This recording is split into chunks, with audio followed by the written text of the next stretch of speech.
Anong nangyari sa mukha niyo, ma'am? Ito ang tinatawag na Bell's palsy.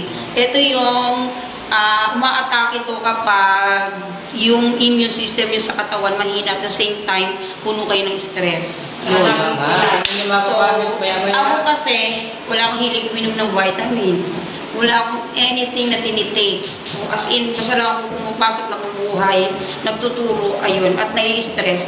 So, ito yung kinalabasan. Kaya nandito ako sa Fairmax kasi mag-order ako. Ay, bongga. Masubukan din. Oo, subukan natin. Oh.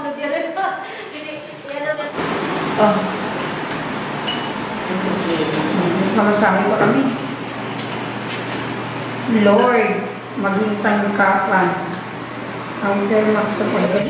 Si ma'am po ay nagkaroon po ng Bell's palsy. Ang ibig sabihin po niyan ay ang pagkatabingi ng muka na hindi na maigalaw ang kabila. So nakita niya po ang aking post sa Facebook about Permax 3 cream na maganda sa health problem, kaya bumili siya po ng Permax 3 cream. Kaya ngayon pinapahiran po namin siya para matulungan at maresolba ang kanyang Bell's palsy sa mukha.